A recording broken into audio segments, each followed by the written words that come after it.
বন্ধুরা, একদিন আপনাদের সামনে এই সফলতার ধার নিয়ে আসব। আমি যে প্রতিজ্ঞা করেছি, আমি এই ফেসবুক প্ল্যাটফর্মে থেকে যা ইনকাম করব ইনশাল্লাহ, আমি গরিব দুঃখীর মাঝে ভিডিও করে আমি সবার মাঝে বিলিয়ে দিব ইনশাল্লাহ। এই এই আশা, এই ভিডিও, আজকের এই ভিডিওটা আপনাদের মনে পড়বে।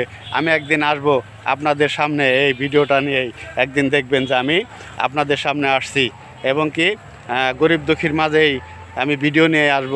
আপনাদের অসংখ্য ধন্যবাদ প্রিয় বন্ধুরা, আপনারা আমাকে অনেক ভালোবাসা দিয়েছেন, আরও ভালোবাসা দিবেন, এটা আমার বিশ্বাস। আরও ভালোবাসা দিলে আমি সামনের দিকে এগিয়ে যেতে পারবো। প্রিয় বন্ধুরা আমার অসংখ্য ধন্যবাদ। আপনাদের ভালোবাসার মূল্য আমি দিতে পারবো না। আপনারা যে ভালোবাসা আমাকে দিয়েছেন, 1 মাস 20 দিন পরে কন্টেন্ট মনিটাইজেশন পাইছি, এটা কেউ কখনো পেয়ে থাকে না। হয়তো বা আমার চেয়ে আগেও কেউ পাইছে, কিন্তু আমার মতো এই অরিজিনাল কন্টেন্ট দিয়া কেউ হয়তো বা পায় নাই। তো প্রিয় বন্ধুরা, সবাই আমার পাশে থাকবেন ইনশাল্লাহ। আল্লাহ হাফেজ, আসসালামু আলাইকুম।